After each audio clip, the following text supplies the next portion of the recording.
तो हम लोग शुरू करते हैं। आप सब भक्तों का बहुत बहुत स्वागत है। और गीता के अध्याय 6 पर हम चर्चा कर रहे थे।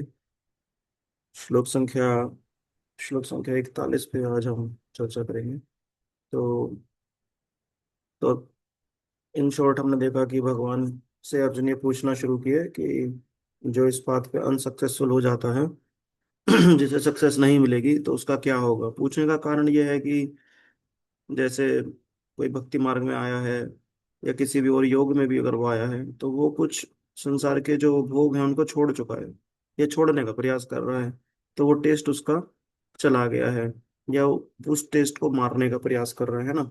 इसके लिए भगवान के लिए अब मान लो उसे भगवान नहीं मिले तो ना कहते हैं ना राम मिले ना माया वाली स्थिति हो जाएगी उसकी, फिर ना बीच में अटक जाएगा फिर वो। तो इसलिए अर्जुन ये पूछने लगे कि उसका होगा क्या, मतलब वो ऐसे ही जैसे क्लाउड जो होता है भटक जाता है आसमान में ऐसे भटक जाएगा या उसका कुछ बेनिफिट है।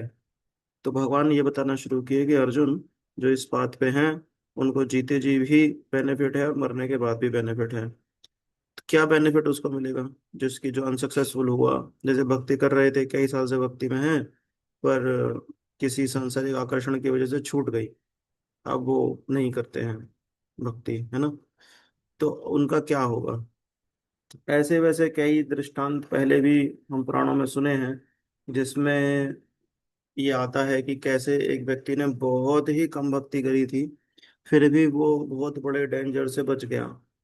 जैसे जैसे जैसे नरसिंह पुराण में आता है कि एक व्यक्ति जो था उसने किसी भक्त को अपने बगीचे का सिर्फ एक फूल दिया, और वो भी मजाक में कि अच्छा तुम्हें सारे फूल चाहिए, नहीं नहीं ऐसे बहुत मजाक उड़ाते हुए उसको एक फूल दे दिया। और भक्त ने जाके वो भगवान विष्णु के चरण कमलों पे चढ़ा दिया। तो इतना ही उसने अनजाने में जो भक्ति करी, उसके बगीचे का एक फूल भगवान श्री हरि के चरण कमलों में गया था। और फिर उसके बाद वो पापी था, मरा, तो उसको यमराज के पास लेके जाया गया। तो यमराज जी ने उसका अकाउंट देखा, चित्रकूट बोले कि ये अकाउंट है इसका। यमराज जी कहे कि देखो तुम बहुत पापी हो, हजारों साल तक तुम्हें नरक में रहना पड़ेगा, पर तुम्हारे पास थोड़ा पुण्य है। उसने बोला पुण्य मैंने कब कर दिया उसे तो खुद अपना इतिहास टीवी पे दिखाया गया ना पूरा, तो कहा कि ये तो मुझे पूरी पुण्य दिख नहीं रहा है, मैं तो जन्म से लेके मृत्यु तक सब पाप किया। बोले नहीं, एक बार तुमने एक भक्त को एक फूल दिया था और उसने भगवान विष्णु के चरण कमलों पर चढ़ा दिया था, हमारे लिए प्रार्थना करी थी। तो उसको बोला कि वो यमराज जी बोले कि उस पुण्य की वजह से तुम्हें स्वर्ग जाने को मिलेगा, पर वो स्वर्ग का क्षण रहेगा बहुत कम समय का, 10 मिनट का। और नरक में तुम्हें जाना है हजारों लाखों साल तक, क्योंकि पापी बहुत हो तुम। क्या चाहिए तुम्हें पहले। उसने कहा मुझे स्वर्ग दे दो पहले भोग करने के लिए पहले। स्वर्ग में भी गया। पहले तो एक स्टार्टिंग 1-2 मिनट तो उसके वहाँ के सुंदर सुंदर पहाड़, अप्सराएं, वहाँ के जो हवाई जहाज चलते रहते हैं, यहाँ पे सबके पास पर्सनल एरोप्लेन रहते हैं वहाँ पर। तो वो सब देखने में चला गया, फिर उसको रियलाइज हो मेरा टाइम खत्म होने वाला है। जहाँ खड़ा था वहीं से वो जय गोविंद जय गोपाल करते हुए जितने भी फ्लावर्स थे वो आसमान में भगवान को ऑफर करने लगा। जहाँ खड़ा था वहीं से कि जय गोविंद, फिर से फ्लावर फेंक दे आकाश में। जय गोपाल, फिर से आकाश में हवा फेंक दे। जय योगेश्वर, फिर से फेंक दे। जय नंद नंदन, फिर से आकाश में, ऐसे भगवान को ऑफर करने लगा। और उसका फिर सारा समय निकल गया स्वर्ग में रहने का। और उसके बाद भी यमदूत नहीं आए। और वो तो इस बारे में सोचना ही बंद कर दिया था, मतलब जैसे मैड हो जाते हैं वैसे बिहेव कर रहा था वो। बस ऐसे ही करता रहा कहता रहा, काफी टाइम के बाद उसके पास गंधर्व आए दो। अब यमदूत नहीं आए, है ना, सॉलिड भक्त बन गया है वो। तो गंधर्व आए, उन्होंने कहा कि हम यमराज का मैसेज लेके आए हैं, आपके सारे पाप माफ कर दिए गए हैं, भगवान के भक्त हैं आप, वो आपका अकाउंट देखेंगे, आपको नरक जाने की अब जरूरत नहीं है। फिर वो सिंसियर डिवोटी बन गया। थोड़ा ही पुण्य कमाया था पर कितना ग्रेटेस्ट डेंजर था ना। देखिए कितना बड़ा डेंजर था, नरक में ज्यादा इतना कष्ट उसको उठाना पड़ा था, परंतु उससे बच गया वो। क्यों? क्योंकि उसने थोड़ी सी भक्ति भी की, है ना। तो इसी तरह हम देख रहे हैं कि जो संसार में हम लोग भजन कर रहे हैं ये कभी क्षीण नहीं होगा, ये अव्ययम है। ऐसा होता है ना कि बैंक अकाउंट में कुछ पैसा है, खर्च कर दिया तो कम हो जाता है बैंक अकाउंट का पैसा, फिर कमा के भरना पड़ता है। परंतु ये अव्ययम है, एक बार कमाया गुल्लक में भक्ति आ गई, अब वो गुल्लक से खत्म नहीं होगी, उतनी हमेशा बनी रहेगी। उसका पर्पस क्या है, बैक होम बैक टू कोरेट ले जाना है ना। तो गुल्लक भरती रहेगी, फिर और ऐसे। तो मृत्यु के बाद भी ऑस्पिशियसनेस है, और जीते जी भी वो क्योंकि खत्म नहीं हो रही है तो साथ में बनी रहती है। अब देखते हैं ऐसे व्यक्ति का जो पद से च्युत हो जाता है मार्ग से, उसका क्या होता है, भगवान बता रहे हैं, है ना। प्राप्य पुण्यकृताम लोकान उषित्वा शाश्वती समा शुचिनाम श्रीमताम गेहे योगाभ्रसतो भृजायते। शुचिताम श्रीमताम गेहे, शुचिताम श्रीमताम गेहे, सुचिताम सुचिताम, शुचि शुचि बोलते हैं शुद्ध को। शुचि नाम जो पायस, श्रीमताम जो श्रीमान बोलते हैं ना, वहां से आया श्रीमताम, मतलब श्रीमान एक, श्रीमताम बहुत सारे। तो जो शुद्ध श्रीमताम हैं, जो शुद्ध लोग हैं, गेहे उन लोगों के घर में वो जन्म लेता है। ये बताएगा, बताते ट्रांसलेशन बताते हैं। Translation and purport bye divine grace ऐसी भक्तिदान स्वामी शिल प्रभुपाद की जय। The unsuccessful yogi, after many, many years of enjoyment on the planets of the pious living entities, is born into a family of righteous people or into a family of rich aristocracy। तो क्या बता रहे हैं यहाँ पे, कि जो अपने पद से च्युत हो गया है, कोई योगी, कोई प्रैक्टिस करने वाला, कोई भक्त, साधक, तो फिर उसका मान लीजिए भक्ति कर रहा था, भगवान की प्राप्ति नहीं हुई, मृत्यु हो गई, या पद से गिर गया, फिर वो अपने और कामों में लग गया भक्ति छोड़ के, और फिर उसकी मृत्यु हो गई, मतलब किसी भी तरह से ऐसा हुआ कि वो भगवत प्राप्ति नहीं कर पाया और उससे पहले उसकी मृत्यु हो गई, तो क्या होगा, फिर उसको स्वर्ग आदि जगहों पे भेजा जाएगा। स्वर्ग में क्यों भेज रहे हैं, क्योंकि अगर वो पद से च्युत हुआ है तो भोग उसे नहीं मिल पाए, या तो इस वजह से हुआ है, तो भगवान स्वर्ग भेज देते हैं कि ठीक है तुम भोग कर लो यहाँ पर, अपनी इच्छा पूरी कर लो, है ना। और अगर मान लो उसकी ऐसे ही मृत्यु हो गई किसी और अटैचमेंट की वजह से, जैसे भरत महाराज की मृत्यु हो गई थी हिरण की आसक्ति की वजह से, तो वो चीज उनको प्रोवाइड कर दी जाती है, वो शरीर दे दिया जाता है कि ठीक है तुम्हें ये शरीर पसंद था तो ये शरीर ही तुम ले लो। एक अच्छी बात भक्तों के साथ क्या रहती है कि उन वो, क्योंकि भोगी और भक्त में ये फर्क आ जाता है कि भक्त टेम्पररी भोग की तरफ आकर्षण हुआ है, तो थोड़ा जैसे उसे भोग मिलता है तुरंत उसको उस तरफ एक एक घिन आने लगती है कि ओहो, तब मैं इसकी वजह से इतना परेशान, इतना अपने पद से गिर गया, बहुत अपने को धिक्कारने लगता है फिर वो कि मतलब मैंने सही नहीं किया ये। भोगी में क्या रहता है कि जब वो उस भोग को लेता है तो उसकी तृष्णा और बढ़ जाती है उस भोग के लिए, समझ रहे हैं। तो भोगी भी जो भोग के लिए परेशान है, और कोई भक्त अगर कभी कभी ऐसा दिखता है कि भोग के लिए है, तो दोनों में अंतर यह है कि उस भक्त को थोड़ा ही भोग मिलेगा तो उसकी एकदम से उसे एकदम उसके अंदर एकदम से अपराध बुद्धि आ जाएगी कि वो मैंने क्या कर दिया, ये मुझे समझ में नहीं आ रहा, मैं क्यों करता हूँ ये ऐसा। जो भोगी है वो भोग करता ही रहेगा, उसकी तृष्णा शांत नहीं हो रही है ना। तो ये दोनों फर्क है, पर भगवान स्वर्ग आदि इसलिए देते हैं कि तुम्हारे जो बचा हुआ भोग है वो कर सकते हो, परंतु वहां पे रहते हुए भी वो भक्त जो है बहुत ही जल्दी उस बात पे आ जाता है कि नहीं मुझे ये सब नहीं करना है, मुझे भगवान आप चाहिए। फिर उसके बाद भगवान जो है उस जन्म के बाद उसको सही जगह पे जन्म देते हैं जहाँ वो अपनी भक्ति कर सकता है।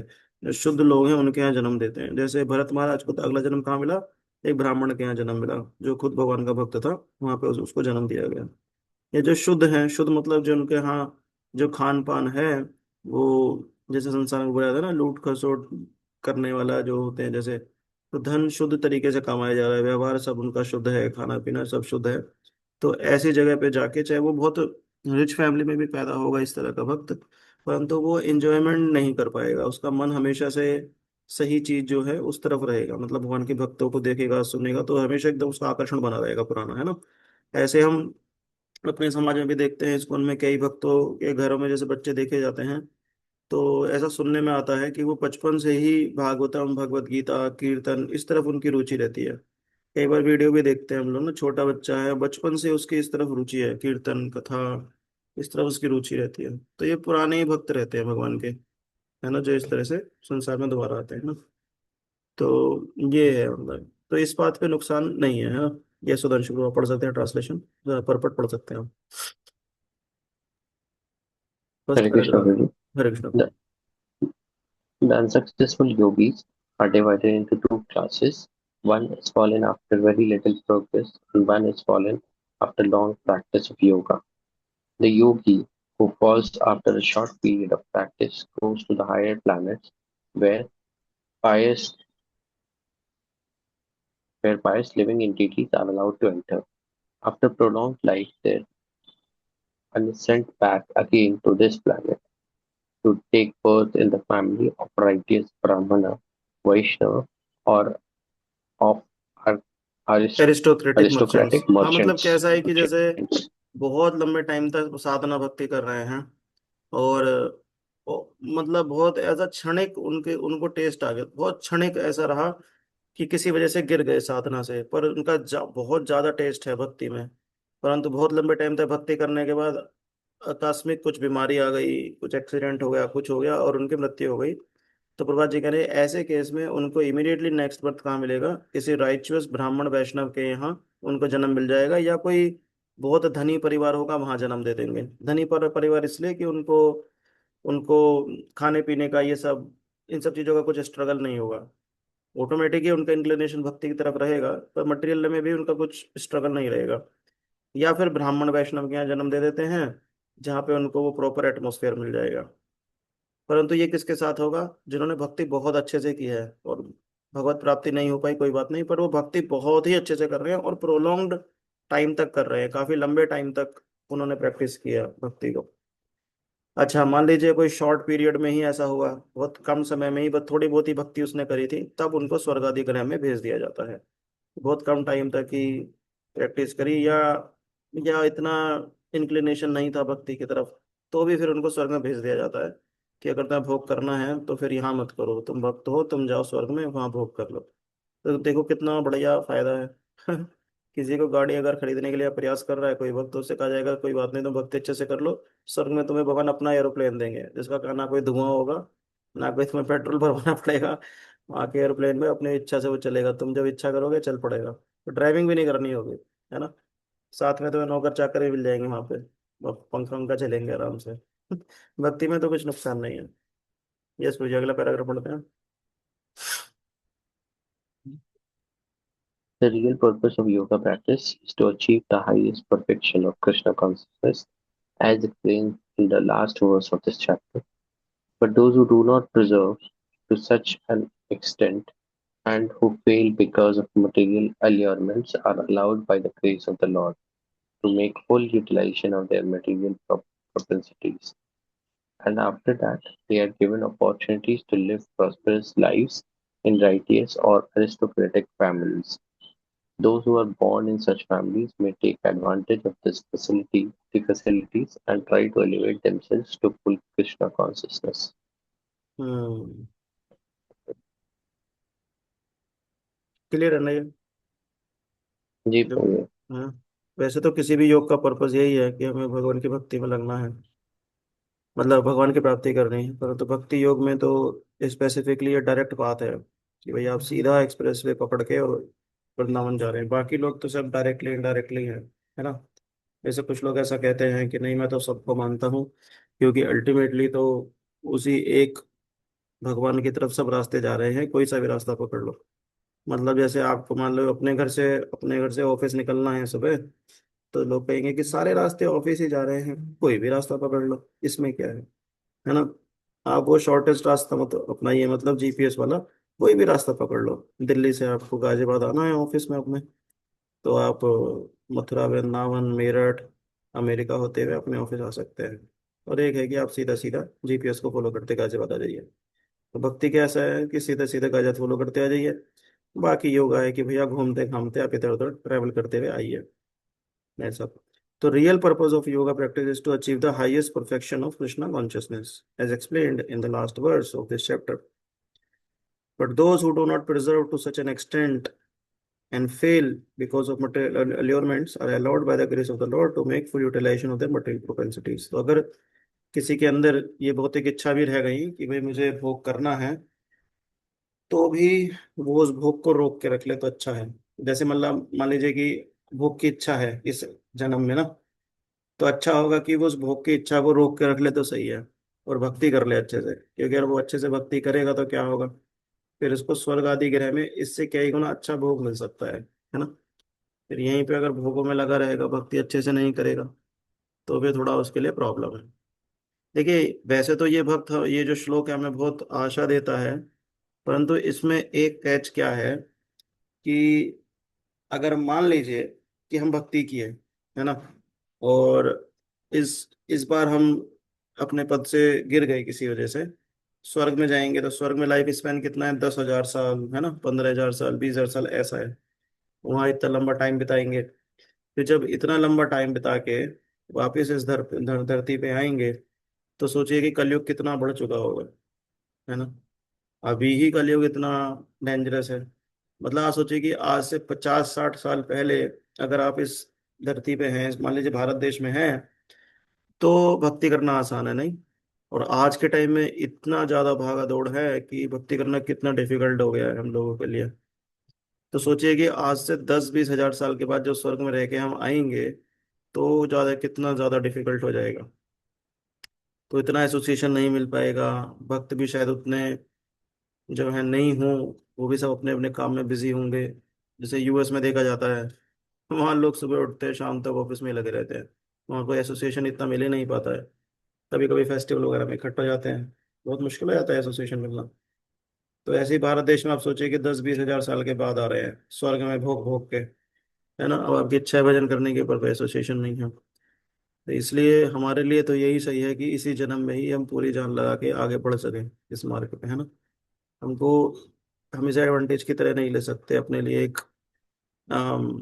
एक फेवर की तरह नहीं ले सकते कि भाई चलो कोई बात नहीं, मिक्स करके चलते हैं, बाद में तो मजे ले ही लेंगे, भक्ति बाद में कर लेंगे, ऐसा नहीं है। ये तो हमको एक ये है कि चलो ठीक है, आप बहुत अच्छा प्रयास कर रहे हो तो भगवान आपको सपोर्ट करेंगे। और अगर हम बहुत अच्छे वैष्णव बनते हैं, देखिए यहाँ पर जी क्या लिख रहे हैं कि दो टाइप के होते हैं। अगर कोई बहुत अच्छे टाइम तक उसने प्रैक्टिस किया है भक्ति योग को, तो मतलब भक्ति उसने बहुत अच्छे से प्रैक्टिस की है, तो उसके बाद उसको वैष्णव परिवार में जन्म मिलेगा। तो हम क्यों स्वर्ग जाए ना, हम अभी ही अच्छे से प्रैक्टिस कर लेते हैं। अगर हम अभी अच्छे से प्रैक्टिस करेंगे तो स्वर्ग के बजाय भगवान हमें अभी कुछ समय के बाद ही जब मृत्यु होगी तो एक वैष्णव परिवार में जन्म दे देंगे। हालांकि उसमें भी ये रिस्क है कि कलयुग जो है वो बिगाड़ता ही जा रहा है समाज को। तो हर साल 2 साल 3 साल में जो है माहौल खराब ही हो रहा है कलयुग की वजह से। परंतु फिर भी अगर हम अच्छे से भक्ति करते हैं, नहीं कंप्लीट कर पाए, तो हम क्यों स्वर्ग जाएं, हम तो सीधा यहाँ पे ही जन्म लेंगे ना वैष्णव परिवार में। तो ये अच्छा है कि हम अच्छे से ही भक्ति करें इसमें। सफलता इसी जन्म में मिल गई तो अच्छा है, वरना फिर हम दोबारा वैष्णव परिवार में जब जन्म लेंगे। हम क्यों स्वर्ग में कई हजार साल रह के वापस आए ना, तब तक तो माहौल सही नहीं रहेगा यहाँ पे, भक्ति करने लायक नहीं रहेगा। ठीक है, तो आगे बढ़ते हैं, एक श्लोक और कवर कर लेते हैं।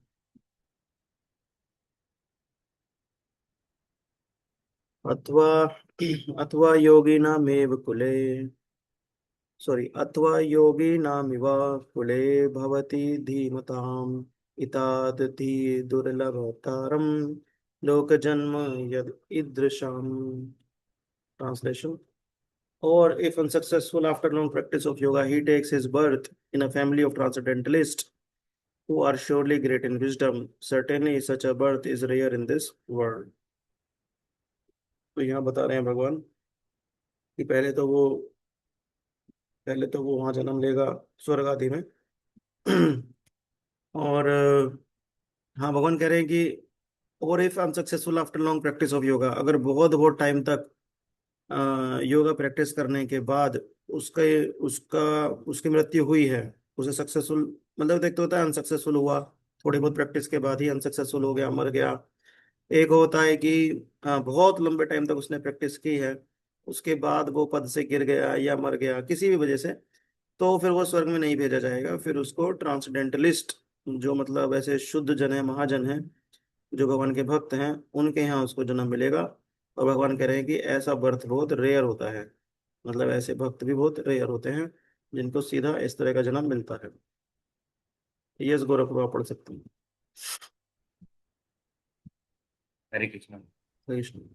For birth in a family of yogis or transcendentalists, those with great wisdom, is praised herein because the child born in such a family receives a spiritual impetus from very beginning of his life.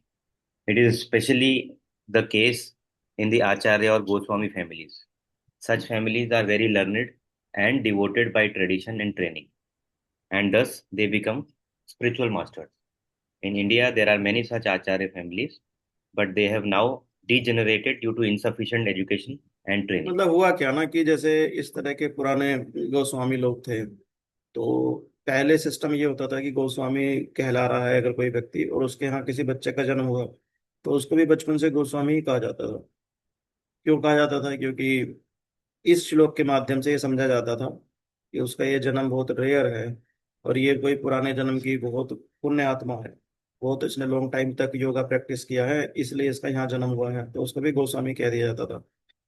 परंतु अब ना तो गोस्वामी वैसे रहे जिन्हें अपनी, गोस्वामी मतलब क्या है, जिसपे अपनी इंद्रियों पे कंट्रोल हो, अपनी इंद्रियों का मास्टर हो। गो प्लस स्वामी, गो प्लस स्वामी, वो मतलब सेंस स्वामी मतलब मास्टर। तो जो अपने सेंसेस का मास्टर है, जो गोस्वामी कहा जाता था। तो ना तो अब ऐसे गोस्वामी लोग रहे हैं जो अपने सेंसेस के मास्टर हैं। जैसे पहले तो बहुत हुआ करते थे, अब तो बहुत ही कम है, कम देखे जाते हैं। और फिर बच्चे भी ऐसे भी नहीं हैं कि सारे ही बच्चे ऐसे होंगे, है ना। सारे बच्चे ऐसे हो ये भी जरूरी नहीं है। तो सारे बच्चों को ही गोस्वामी कहना भी सही नहीं माना जाएगा। ऐसा भी हो सकता है क्योंकि चांडाल के यहाँ पैदा हुआ पर भक्त बन जाए, और फिर वो गुरु वाली स्टेज पे आ जाए। जैसे प्रभुपाद जी ने बहुत 400 डिसाइपल्स एक्सेप्ट करे और उनको दीक्षा दी, फिर उनको गोस्वामी स्टेज तक उठाया, फिर वो स्पिरिचुअल मास्टर बन गए, है ना। तो ये कोई टैग ऐसा नहीं माना जाएगा कि इस टैग को हम वैसा दे सकें। हालांकि पहले ऐसा होता था। जैसे प्रभा जी दोनों बात बता रहे हैं। प्रभा जी पहले बता रहे हैं कि child born in a family receives a spiritual impetus from the very beginning of life. जन्म से ही वो ये सब देख रहा है कि घर में कथा कीर्तन आरती, ये इसके अलावा कुछ होता ही नहीं है। रेयरली और कुछ बात होती है वहाँ पर। तो वो शुरू से ऐसा देख रहा है, तो ऐसा बर्थ तो बहुत रेयर है। और प्रभा जी कह रहे हैं कि ऐसा जनरली कहाँ होता था, गोस्वामीज की फैमिली में होता था, या कोई आचार्य होते थे उनकी फैमिली में ऐसा होता था।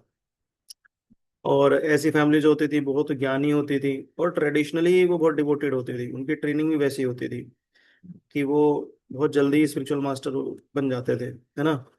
तो प्रभा जी कह रहे हैं कि ऐसी बहुत सारी फैमिली, आचार्य फैमिली है, परंतु अब वो डिग्रेड हो चुकी है। या तो जो है सफिशिएंट एजुकेशन उनको नहीं मिल पा रही है, या ट्रेनिंग वैसी नहीं है। एक सिस्टम है बस, जिस सिस्टम में वो क्या करते हैं, बोलेंगे कि हम लोग तो फला आचार्य परिवार में आते हैं, पर उस आचार्य परिवार में आने का जो गुण है वो होना वो सबसे ज्यादा जरूरी है ना। जैसे कुछ मंदिरों में देखा जाता है कि जैसे आचार्य होते हैं, वो बिना नहाए धोए उल्टर पे आके उल्टर खोल देते हैं, आलस में आ गए, क्योंकि उनको पता है कि उनकी जीवन रोटी है। मतलब अगर इस तरह से वो नहीं करेंगे तो जो है लोग डोनेशन नहीं देंगे। तो आंख मलते हुए आए, कुछ भी पहना, उल्टर खोल दिया। लोग भाव से आए हैं, उन्होंने जैसे भगवान को देखा तो उन्होंने डक्श डोनेशन देना है, उधर से जो भी है करना शुरू किया। तो अब ये जीविका का साधन ज्यादा हो गया है, भाव इसमें कम रह गया है ना। पहले ऐसा नहीं होता था, पहले बहुत शुद्धता रखी जाती थी, भगवान के प्रति बहुत डिवोशन होता था, बहुत बहुत तपस्याएं आचार्य करते थे, और सोसाइटी के लिए एक रोल मॉडल होते थे। सोसाइटी अपने बच्चों को, अपने परिवारों को इस तरह से एग्जाम्पल दिया करती थी कि देखो वो आचार्य है, कितना शुद्धता रखते हैं। लेकिन मन में एक भाव रहता था कि ये जो है ये हमसे बहुत ऊपर है, तो उनसे गाइडेंस लेना। और वो सोसाइटी के हेड हुआ करते थे ऐसे आचार्य। तो उनके परिवार में जन्म लेने वाला बच्चा भी वैसे ही सब सीख के धीरे धीरे आगे बढ़ता है। परंतु अब सिस्टम बदल चुका है। क्यों? क्योंकि सफिशिएंट ट्रेनिंग भी नहीं है, और एजुकेशन का तो आपको पता ही है सबको कितना बुरा हाल है। वैसा हो गया। अभी तो आचार्य के यहाँ बच्चे भी सब इंग्लिश स्कूलों में जाते हैं, विदेश में पढ़ाई करते हैं। तो बट फिर भी अगर कोई योगी है पुराने जन्मों का, तो उसको ऐसे घरों में भी जन्म दिया जाता है जहाँ पे अच्छे भक्त हैं, चाहे वो आचार्य कैटेगरी में नहीं हो, पर अच्छे भक्त हैं, बेसिकली फेवरेबल माहौल मिल जाएगा उनको बहुत अच्छा, जहाँ पे इस तरह का ही है कि सुबह शाम भगवान की आरती कथा कीर्तन, वही कॉन्शियसनेस बनी रहती है ना। यस प्रभु जी, आगे बढ़ते हैं। By the grace of the Lord, there are still families that foster transcendentalist generation after generation. Hmm. Certainly very fortunate to take birth in such families. Fortunately, both our spiritual master, Om Vishnu Padashri Srimad Bhakti Siddhanta Saraswati Goswami Maharaj, and our humble self had the opportunity to take birth in such families by the grace of the Lord. And both of us were trained in the devotional service of the Lord from the very beginning of our lives. Later hmm. on, we met by the order of the transcendental system. Hare Krishna. तो भक्ति सिद्धांत सरस्वती ठाकुर का जन्म कहाँ हुआ था? भक्ति विनोद ठाकुर जी के घर में, है ना। तो भक्ति विनोद ठाकुर जी भगवान के शुद्ध भक्त हैं। और उन्हीं के यहाँ एक और शुद्ध भक्त का जन्म हो गया, श्रीमद् भक्ति सिद्धांत सरस्वती गोस्वामी महाराज जी का। तो उनका एग्जाम्पल प्रभुपाद जी बता रहे हैं कि बचपन से ही उनने वही माहौल देखा। मतलब उन्होंने इतना हाई क्लास माहौल था कि अनऑफर्ड तो कभी खाया ही नहीं। एक बार की बात आती है कि सरस्वती ठाकुर महाराज जी ने आम खा लिया था अनऑफर्ड। गलती से हो गया था। फिर उनके फादर ने बोला कि तुमने सही नहीं किया अनऑफर्ड। तो उनको रियलाइज हुआ, तो उन्होंने वो वाव ही ले ली कि मैं कभी जीवन में आम नहीं खाऊंगा। सोचिए, ऐसी हाई क्लास फैमिली में उनका जन्म हुआ था, जहाँ पे ये नियम ही था कि अब भगवान को ऑफर करके ही खाना है। और ऐसे ही प्रभुपाद जी के यहाँ भी जो उनके पिताजी थे भगवान के शुद्ध भक्त हैं। और प्रभुपाद जी ने जो कृष्णा बुक है उसमें डेडिकेट भी किया है उन्होंने अपने पिता को, वो बुक। तो कृपा जी दोनों का एग्जाम्पल दे रहे हैं कि मेरा बर्थ और उनके गुरु महाराज का, बोले ऐसी हाई क्लास फैमिलीज में बर्थ हुआ। और कृपा जी भी बचपन से ही रथ यात्रा निकालते थे। सोचिए, हम लोगों को तो पता ही नहीं था। मैं सच बताऊं, मुझे तो नहीं पता था। मैं जब मंदिर गया था तब मैंने जगन्नाथ जी को देखा, मैं कह रहा कि अरे ये कौन है। कृष्ण भगवान को तो फिर भी देखा था मंदिरों में। और ऐसे ऐसे वैष्णव हैं जिन बचपन से ये सब देखते आ रहे हैं, है ना। आज भी इस्कॉन में जो वैष्णवों के यहाँ बच्चे पैदा हो रहे हैं वो भी ऐसे ही माहौल में हैं। बचपन से ही भगवान को उपड़ खा रहे हैं, बचपन से ही कीर्तन कथा सुनते आ रहे हैं। तो ये अच्छा है। इस तरह का माहौल तो किसी, वो ये बहुत रेयर है। पहले तो भक्ति में रहना ही बड़ा रेयर है। जैसे आज के टाइम में हम देखेंगे तो 800 करोड़ लोग हैं इस संसार में।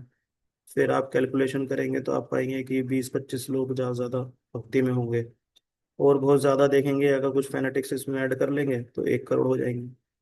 अगर मतलब ऐसे भी होता है ना, कोई सीजनल भी कभी कभी मंदिर आ जाते हैं सब करके। बहुत रेयरली आप ऐसा पाएंगे कि ये बहुत रेयर है, मतलब भक्ति ना। फिर उसमें भी बहुत अच्छा भक्त। फिर उसमें भी इतना ज्यादा है कि भगवान की तरफ बहुत स्ट्रांग लगा हुआ है। और इसमें भी कि लगा हुआ ही है, गिर नहीं रहा है। और तो ऐसे भक्त के यहाँ पे बर्थ होना तो बड़ा ही रेयर है ना? ठीक है। तो अब हम 41 42 आज कवर किया, फिर 43 कवर करेंगे हम लोग। ये ऑलमोस्ट कंप्लीट होने पे ही है चैप्टर। इसमें टोटल कितने देख लेते हैं अभी। 47 है, तो 43 कल करेंगे। आई होप इस वीक तक ही कंप्लीट हो जाएगा। फिर 7th से शुरू करेंगे जिसमें भक्ति योगा है। अभी तो कर्म योगा का लास्ट चैप्टर ना, फर्स्ट 6 चैप्टर कर्म योगा के हैं। फिर नेक्स्ट 6 आएंगे भक्ति योगा के। फिर लास्ट 6 जो आएंगे वही ज्ञान योग के। ठीक है। आप सबका बहुत बहुत धन्यवाद। Will stop now. वंशाकल्पतरुभ्यश्च कृपा सिंधु एव च वेदाराम पावनेभ्यो वैष्णवेभ्यो नमो नमः। अनंत कोटि वैष्णव की जय। श्री प्रभुपाद की जय। जय गो प्रेमानंद हरि हरि। हरे कृष्ण प्रभु जी। हरे कृष्णा। हरे कृष्णा प्रभु जी। हरे कृष्णा हरे सुनील। कृष्णा प्रभु जी। हरे कृष्णा रत्नांगी नारायणी माता जी। हरे कृष्ण प्रभु जी। हरे कृष्णा हरे कृष्ण प्रियंका प्रभु जी। माता जी। हरे कृष्णा सचिन प्रभु जी। हरे कृष्णा प्रभु जी। हरे कृष्णा डिम्पल माता जी। हरे कृष्ण हरे प्रभु। कृष्ण। हरे कृष्णा सुधांशु प्रभु। हरे कृष्णा अंकल जी। हरे कृष्णा प्रभु जी। हरे कृष्णा जनक माता जी। हरे कृष्णा प्रभु ji, thank you so much. Hare Krishna Raman प्रभु, थैंक यू।